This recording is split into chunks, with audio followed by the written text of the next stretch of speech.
In the studio with us now, in the home studio, is a very funny Rosebud Baker, who I think the first time you were on the show was when we were in Montreal, but now we're like podcast buddies. Yeah. Right? Yeah.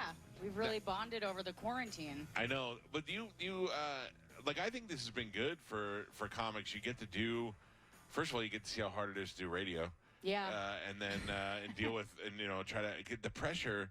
Like, I feel like we have a good relationship. Yeah. But the fact that I had to bring you here and bring you through my garage and all this stuff, I'm like, oh, it gets to me. I'm all stressed out. Now that you're here, I'm Yeah, calm. I walked in and you apologized. Yeah, because I feel like I'm really worried.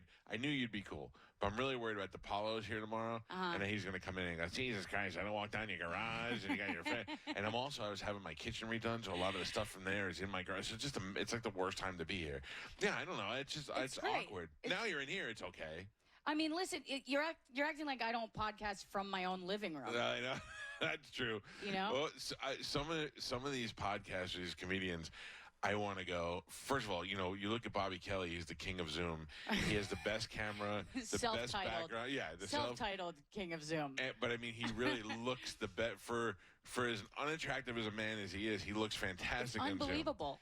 It's like a skincare commercial. Yeah. His lips, his head, everything looks beautiful. He's glistening. And then, but then some comics are just like the camera shooting up their nose. Yeah. They got pictures of their parents on the wall behind them. Like nobody ever stopped to go, what should be behind me? Right. Yeah, I don't know. Well, that was the biggest problem with Zoom is that in the beginning you just saw how many people were neglecting the place that they lived. Yeah. Yeah. And you were like, oh, this is why you do comedy, because you'd hop on a Zoom meeting with them and you'd be like, you can't stay there. Yeah, you got to get out. Yeah. There is we were judging people's quality of their, their living space by how, figuring out how successful they are. Yeah. Like we had Sal from Impractical Jokers on, and he's doing okay. But then you talk to like Brendan Sagalow, and you're like, he can't live there anymore. He can't live in that apartment. Can't say. Oh, I can't? Yeah, he got used to saying podcast words. Oh, whoops, my bad. That's all right. Same Crappy. awful apartment for the last 4 years, and he's got a roommate that he would do these Instagram stories where you could listen to his roommate, who's like a real know-it-all, right? And like every know-it-all, he's an idiot. Yeah. So you just hear this guy talking and giving like advice about how to pick up women from Brendan's room. Right. And I've never seen this guy's face, but I just am like, please get out of there, because that's another thing and I grew up in New York, so I know how bad it is and how rents are and stuff, but you see these guys in horrible apartments and they have like 3 roommates. Yeah. That's no way to live your life. I mean, that's just how New York is. You could be 53, have 2 roommates. My family friends, we say cousins, but they're not really cousins. They grew up on Elizabeth Street, where my family grew up. And it's a nice street. They still live in a rent-controlled apartment over there since the 60s. Can you tell me when they die? I know, everybody's waiting to die. Like, Francis Ford Coppola bought out everybody on one of the floors of their building. Yeah. So it's like a regular old-school apartment building that you'd see in the 70s. Movie or sitcom or something, but now it's in a beautiful area of town. It's where all of the fun stuff happens. So Coppola owns a whole floor. They live on whatever floor they live on, and they can't make any upgrades as part of their rent control to their apartment. So their bathtub is still in their kitchen after all these years. Oh, that's perfect. Yeah, so that's part of the thing you have to live with over there. Where do you live? I live in Gramercy. Okay, so you're okay. Yeah, I live right by all the hospitals. I live right by the vet hospital. Right. So I walk out every day, and I just see what Vietnam did. Right. Lieutenant Dan hobbling down the street. Yeah, I got you. Pretty much. Yeah. And I've lost a lot of neighbors, obviously, because with COVID, all my neighbors are, 80. So wow. So they're dying. We see here in Florida where COVID doesn't affect anybody. Right. We don't have COVID. We don't have real. COVID. Yeah. It's not nearly. We hardly know anybody that's ever died that's been under the age of. You should just 90. say here in 2019. Right. We're either that or maybe we're so advanced. Yeah. How do you like that? I love it. Last time we saw you were dating a black dude. And I didn't meet the dude, but somebody, I don't know if you told me or somebody else told me, and I asked you, I remember saying to you, we're talking about your family, and I said we were rebelling against the family, and you said I was rebelling against the family, and I go, like, black boyfriend, and, like, making a joke. And you know, Miss Pat heard me and got so mad at me. She was like, really, man. really, in 2018, dating a black guy, would that make it? Does she not know that would still make a lot of white girls' parents very angry? I don't want to. I'm like scared to get Miss Pat angry. I love her too much. Like, she's one of those comics that I am like a fangirl of. Yes, she's very funny. I swear to God, I saw her on stage once. I watched her, and I think I might have teared up. I was like, it was like watching opera. I was like, this is amazing. She's so good. She used to come to Side Splitters, and Ralphie May would call me and go, hey, my friend Miss Pat's coming. You got to have her on. And I would never have her on because I thought, like, I don't know. I thought that I never saw her, and there's some of those acts. Galvin, what's the act where it's like an old Southern lady act? Oh yeah, Aunt something. Yeah, like Aunt Tessie or something like that. Yeah, it's an old lady who curses a lot. You know, and I'm like, I'm not doing it. I thought that's what Miss Pat was. I didn't know that she was the complete opposite of that. Yeah. So I missed out all those times. So yeah. But we gotta get her back in town. She hasn't been here in years. She's so funny. Yeah. I don't know if she's coming out. Is she even still doing the road? I don't know. Why was she so popular now? I mean, she's got the money not to. Yeah. So is that the goal? It's so funny that you guys are like trying to get as many dates as you can, and then you get to a level of success where you're like, now I don't want to do them anymore. Yeah. Well, this isn't a sustainable way to live. You know what I mean? No. Like, and although it does help with a marriage. It does. If you could leave on a Wednesday and come back on a Monday, that's the best way to keep a marriage alive. It really is. Yeah. I'm so happy I'm married to another comic. Yeah. Before we got married and before all of this, I saw him like once a month. And it was fantastic. Yeah. And, it's still great, but we need the time apart. We need our own space. We get time away from all of our responsibilities. The other one handles it. And then the other one gets to go. Now, how's it been being cramped in the apartment? Not great. Yeah, all right. How long you been married? Since September. Oh, so wow. It's new. Yeah. So how'd that happen so quick? We're both drug addicts, so we move quicker than lesbians, It's like, it's the only group of people that just moves as fast as a lesbian couple. Okay, I got you. If not faster. Yeah. What, how bad are the drugs? We're both sober. We're sober now, yeah. So this is how we act out. What was your drug of choice? It was mostly alcohol. Oh, okay. I drank a lot, and then whatever was, like, around. So you were destined to be a comic? Yeah. Yeah. Oh, yeah. I'm lucky I got sober before I started comedy, because I don't understand how anybody can try to get sober as a comedian, as like a working comic. Right. Because I'm just like, you have too much going on and too much to deal with. You're in it every night. Right. Right. Do you do that thing where you hop around like the different clubs in one night? Like you'll go to. Yeah. That's insane to me. That's insane. I can't, like, the pressure of that would be too much. What, going from New York to the Cellar? Yeah, the Cellar to the Pussycat and all those things, jumping back and forth. It's so funny because, I used to do that every single night, and it was just what I did. And I look back at it now and I go, oh, that was insane. Like, the amount of stuff I would do in one day in New York was crazy. Right. Because I do one thing now, and I'm like, that's it. Yeah, I'm done for the week. Yeah. I don't, so I did stand up a couple of times just as an opportunity because I had friends who were comedians. Yeah. And it's fun to do. How'd it go? All right. Like, I didn't get booed, Yeah. So when you get off, though, when you get up there and you get that applause, and it's, I'm very comfortable talking, very comfortable in front of crowds. I don't care about that. Yeah. But when it seems like it went okay, afterwards, you're like, oh, this would be kind of fun. There's no way in the world that I would start now to try and do something like that. I don't have any of that inside me that would give it that much effort to try and run back and forth to clubs and do open mics and all that other nonsense. Right. So when somebody is a successful comedian, when you see that they've made it, you really have to understand what they went through to get there. Oh my God, it's awful. Yeah, it's the worst. Awful. It's the most demoralizing.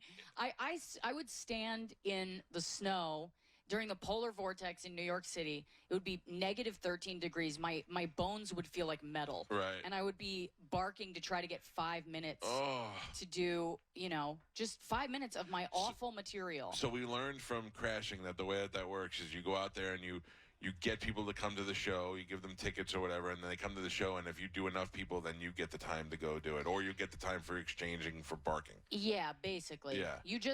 I was horrible at barking. I would get nobody, but I'm a woman, which was helpful because I'd be like, well, I tried. I've been walking through Times Square before, and I had young kids chasing me, come see comedy, come in. I'm like, get out of my face. Yeah, Yeah. and I like comedy. I just don't want to talk to anybody. You know what I mean? So I get it. I know the initial, the reaction. Yeah, it's awful. I remember, and I used to get really angry, because even though I'm small, I have like a temper like Bobby Kelly. Right. And it was like somebody would say, they'd get in my face or they'd say something disrespectful, and I'd follow them. I'd just start following them down the street, and I'd be like, get back here, and it was like, what am I doing? Do I still want them in the audience? Yeah, Why? right. Now you got them coming in. They hate you already. Yeah, it's like I wanted to drag them down there, but not so that they could see the show, just to win the argument. Right, I just missed the whole point of barking. Oh, no, I don't know. I don't know anybody that's. Well, I guess tourists will be walking down the street, get free tickets or something. They're like, all right, we'll go see it. Oh yeah, absolutely. There's a ton of stupid people in New York. Yeah. Oh, I know. Trust me. Yeah. This is Rosebud Baker. She's going to be at Side Splitters one night, right? Tonight, in and out. Yeah. Then where do you go next? You go back home, or you have another? I'm gonna go back home, and then in February I start going back on the road. I'm doing a little Midwest run, and then I'm recording an album in March at Zany's. Now, you say album, but what does that really mean? Like, are you actually going to put anything on a CD or an album or whatever? Or I'm recording an album. An album. Yeah. Oh, yeah. Okay. And then I think I'm gonna film it and probably put it on wherever. That seems to be what you need to do. Now everybody can do that stuff on their own. I know. You don't need to wait for whoever. And there's no point because my whole life's changed. Yeah. It's like all the material that I've worked on for the last 7 years, I'm done. I don't need it anymore. Yeah. So. And I want to put it away and start over. What podcasts are you doing? I have 2 podcasts. I have. I used to tell comics, stop doing podcasts. Stop. Remember Galvin in the beginning? Oh yeah. Every comedian would be like, "Well, I have a pod." I go. Harlan Williams came in the studio. He's like, "I have a podcast." I go, "Stop. What is your?" And then he said, "You know what? You're right." He said, "I'm not making any money off it. Feel like it's going anywhere." And he's like, "Listen to it and tell me what you think. And if it stinks, I'll stop doing it." And I listened to it, and it was actually good. I got the one guy that I got.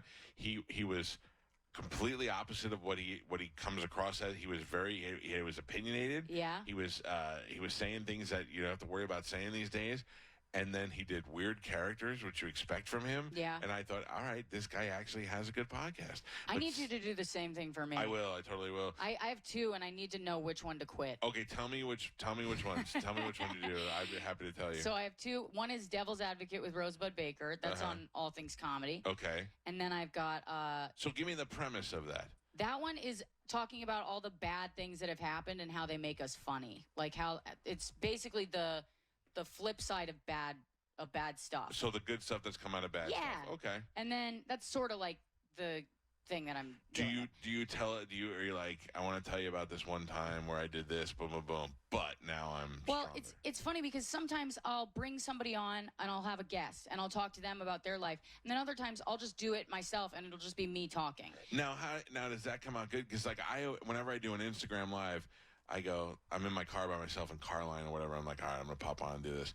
And I go, I'm going to do this for 5 minutes because I don't really have anything to say. Right. And then 40 minutes later, I'm still talking to myself. And I go, evidently, it's easier than I thought it was. That's how I feel. Yeah. And actually, a lot of people say that they like those episodes better. So I don't know which to do. Okay. And I'm kind of like, yeah. sort of finding it.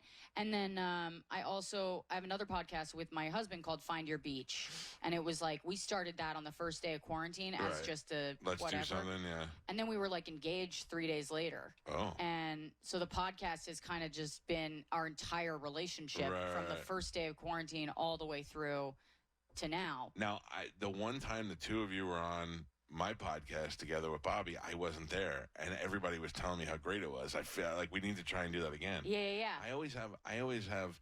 I find it to be very easy to ask people questions when I'm wearing the microphone or doing a microphone. Right. Like off the air, I could never say half the stuff I could say if we're on. But I got questions about it. Like we had a transgender comedian on yesterday, and Bobby didn't tell me that this person was going to be on. So once the cameras lit up, I'm like, all right, that lady's got an Adam's apple. I don't know what's going on here. And I'm like, let's just play along, and then finally when I realized everybody was comfortable, I go, all right, how long into this podcast so I could start asking the questions that I really want to ask? Yeah. And thankfully, this person Jay was great, and I just Was started. it Jay McBride? Yes. Oh yeah, she's great. So I had him. That's right. That's right. Yeah, she's hilarious. She's really funny, and she opened for me at Union Hall for New York Comedy Festival. Yeah. See, so that was the other thing that I was talking to her about is that. I would imagine if you're a transgendered anything, or if you're a transgender comedian, she's like, I don't want to do all gay shows. I don't want to do, because you just want to be one of the normal people, one of the average people, you know. Right. And you don't want to be like a niche thing, you know. Yeah. And I would imagine that that's got to be tough. So yeah, I don't know. I love those sort of things. She's a great joke writer too. Yeah, that's what they were saying. Yeah. So all right, so you and the husband do the podcast, and so what were you? Do you guys? It's just I don't know why we're just funny together. Yeah. I don't know what it is. Like I feel like that podcast is just so much funnier. There's moments where we're just ripping each other apart, just absolutely tearing. There was one where we roasted each other's genitals for like. Yeah, that's good. And we do that put to the Carmen clip every out. morning. We put the clip out. It gets a bunch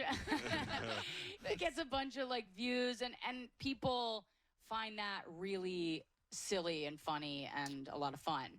The other one's a little more serious. Yeah. So I don't know which one to. Maybe I'll keep them both up, but This sounds tiring. like my new job. My new podcast is going to be I listen to other people's podcasts and tell them at the end whether they should quit or not. You should. There's so many people that need you. Oh yeah. Yeah. There are. Then there's guys. I mean, there's guys that you don't know of. Like I don't know.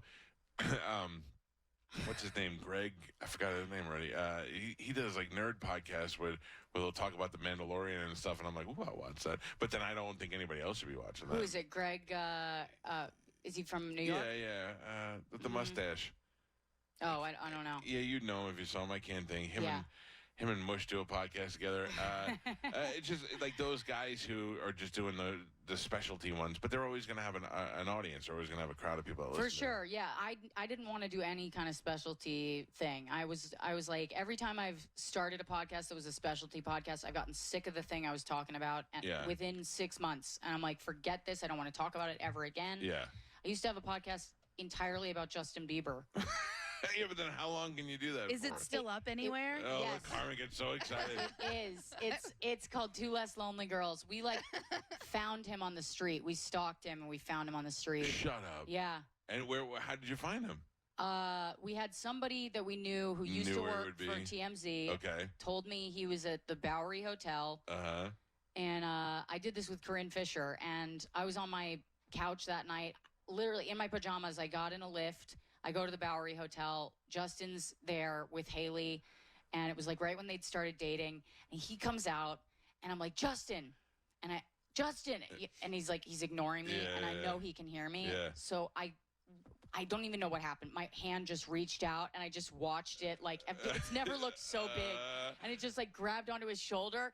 And I go, Justin. And he goes, what? He goes, what? And I was about to cry. I was like, oh my God, I made him mad. And I was like, I love you. And I just went, I have a podcast about you and your mom listens to it. What did he say? He was like, okay. Yeah, was he weirded out? He was so weirded out. And also like, what do you mean your mom listens to it? Like, I didn't even know how to say your mom and I have DM'd on like Twitter, and we had, and I've like lied to her and told her that I read the Bible every day. I just like completely, I just started spinning lies for Patty. Right. And I told him, I'm so happy that you and Haley are back together, because I just love you guys together. And that was when he like flipped. He just went, yeah, she's an angel or whatever. I would have been like, you're a goddamn lunatic. I know. And ran from you. I know. First of all, you chased me down. Yeah. You touched me. You talk about my mother, and you think you know my mother, Yeah. and then now you're like talking about my relationship. Oh, I'm and like, not only that, it was like once it was over, I took a picture with them, and then once they left, I kept following them. Oh my God. Where did they? What did you? I walked probably about a mile and a half. Just behind them. Just behind them so that I could trail them so that my friend could find them. Oh my God. So then they like hopped into this restaurant and my friend comes to meet me. She was on stage, Corinne. Uh-huh. She like she rolls up in like a white van, like it's an OJ chase, and she gets out of the van at the restaurant that they're at, and then she goes in to go meet them. So it was like a whole thing that we had orchestrated, and I put it on my Instagram. I have the whole thing. Oh, I gotta go see that. It's all like a series of stories in that, what are they, highlights? The highlights? Yeah. Yeah, so it was like a whole Justin Bieber Oh my God. chase. Now why do you love him? I don't know. I mean, listen to me. I don't know. I love him. I love him. I love his. I am unapologetic about liking his music. Yeah. And I think he's adorable. He and is. I think his wife is gorgeous. Yeah. Yeah. So I love him a little bit. I don't know if I'm going to run out to a restaurant to see him, but You'd be surprised. oh no, listen. I went to my buddy Justin lives in the city, and we were meeting in the city to go to dinner. And I got there before he did, and there was 1,000 people at night standing on this small street gathered around this restaurant. And I said to the limo driver, I go, what's going on? And it was Kanye was the musical guest on Saturday Night Live, and he was eating dinner there with Kim. Yeah. And I go, so what are they doing in there? He goes, they're just eating dinner inside. I go, so all these people are waiting for him to come outside?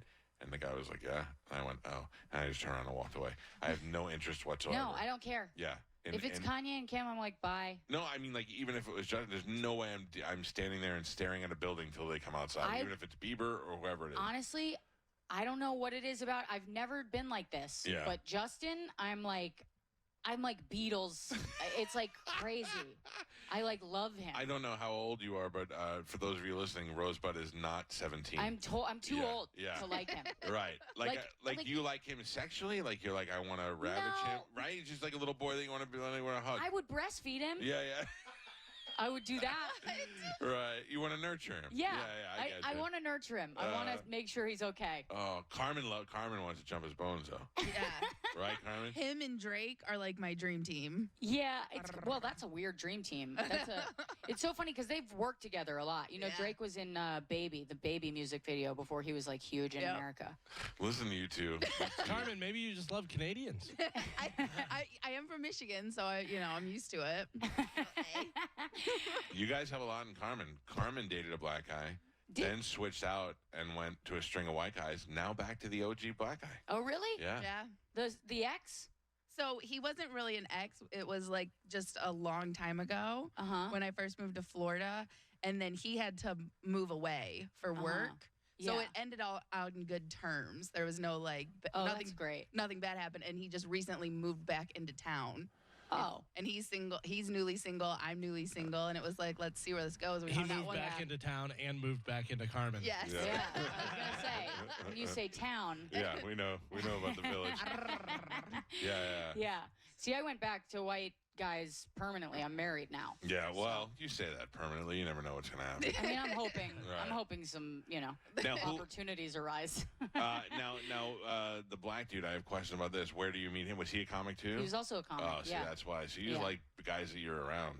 I like funny guys. Yeah. I do. I mean, it's also like you can date. They say you can date outside. You shouldn't date comics as a woman, but I'm like, well, who are you gonna date? That's all you're around. That's all what are you going to do, waiters or club owners? And you sit across from like a normal guy on a date and they're asking you about comedy and they secretly think they could do it better. And it's just the worst feeling. You're like, ugh. Have you broken up with a guy because he gave you a joke? You can use that. You can use that in your act. Exactly. It's that kind of thing where they give you something and they go, oh, you're going to love this. And it's like, you don't understand. My gynecologist does that. Oh. Like everyone I know does that. And I can't stand it. So I'll just lie on the first date and say I do something else. That's what I do. I tell people I'm a butcher. Yeah. Or a baker because I'm up early in the morning. I got things to do. Yeah, I don't. What's the third thing you tell them? I just tell them I do interior design. Candlestick maker. Thank you. You gotta finish it. If you're going butcher baker. Okay, so I wanted to do.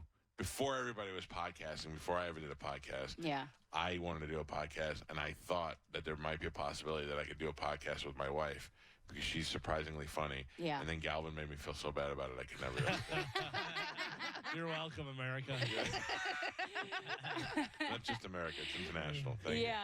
My wife is funny. Yeah. And she's mean to me, and like That we're mean could to be each funny. other. I think it could be funny, but Galvin's ruined so many things for me. If I'm so insecure about some stuff, like I'm not insecure about myself, but if I'm like, oh, I love that guy, he's great. Galvin's goes, that guy's awful, and I'm like, I don't like that guy anymore. Yeah. You're impressionable. Yeah, very, very much so. Only by Galvin though. He's just intimidating. I'm like that too with certain people. If let's say Bobby Kelly. Yeah. If I talk to Bobby Kelly about somebody that I don't have any sort of negative feelings about, Bobby will somehow make me see exactly what there is to dislike about a person. Yes. In 5 He seconds. brings out the worst in everybody. Yeah. And I just go, oh, okay, yeah, I'm never speaking to that person. Have you played Soul Joel's? I have not. Okay, so this is a place in Pennsylvania, I think. Yeah. And I've talked to the guy. It's a guy who during the COVID, he figured out a way to do an outdoor stage or something, and he's had comedy out there, and it's freezing out there, but he's got heat lamps and all this stuff. Yeah. And I only know about this because I see all of my friends are playing out there. So yesterday, Bobby's playing out there this weekend. So yesterday, the guy texts him, and he says, hey, he just says, this is how the text went, something along the lines of, hey, John DeBella says you've been on his show before, and they really like you. Can you do it tomorrow at 10:30? That's a radio show out there. Yeah. So I was like, oh, okay. You know, they're willing to promote his show, whatever. And Bobby's like, can you believe that? And I go, can I believe what? And he goes, that's the way the guy talked to me. And he just had, I go, what did he do wrong? I go, he just asked you if you want to do promotion on a radio show that you like and they like you. Yeah. That's not how you start a conversation. You say, hi, how you doing? I go, oh, you are such a diva. You are such a baby.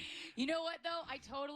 I was going to do a date out there, and it was, and I asked, I was like, hey, can I come out there for whatever?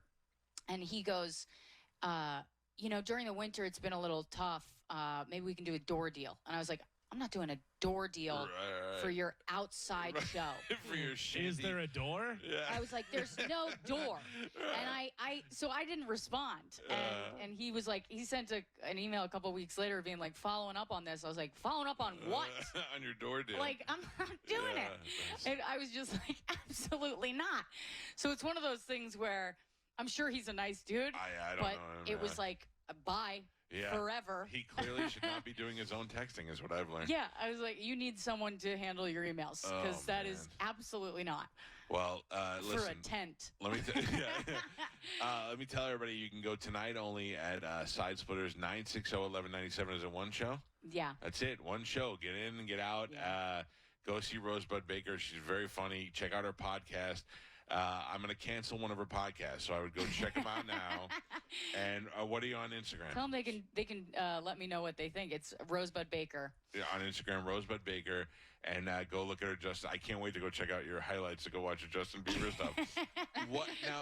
I never asked you this before, but what about Rosebud? Where does that come from? Nobody. And why do you stick with that and don't use I'm not that I care. I'm just curious. That's an interesting. Well, it was like a nickname that I got as a kid. Okay. And then everyone. From what? What's your real name? Rosemary. Oh, okay. But I was never called Rosemary. I was called Rosebud, and then they all just called me Bud.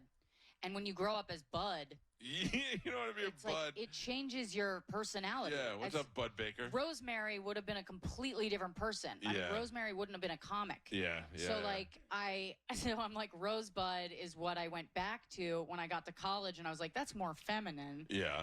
It's very feminine. I don't know. You don't know what to expect by the name. Yeah. Okay. But it was just, it felt more me. Like Rosemary sounds like an old woman. Oh, lady's to me. name, yeah. I have a cousin named Rosemary. That's the end, I think. You won't. There's names that die off after a while. You won't have another Rosemary for a while. Rosebud Baker sounds like you sit on your porch of your plantation drinking lemonade. Well, geez, you didn't have to make it racist.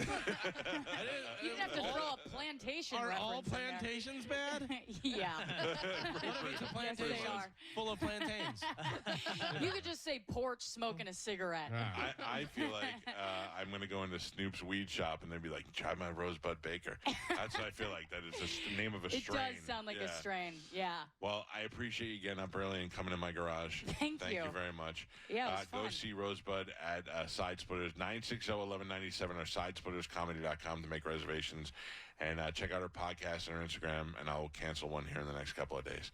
Thank you so much for coming in. Thanks for having me. We'll take a quick break. It's a Mike Calta show. It's 102.5 The Bone. You're listening to The Mike Calta Show. Mike Calta Show on 102.5 The Bone.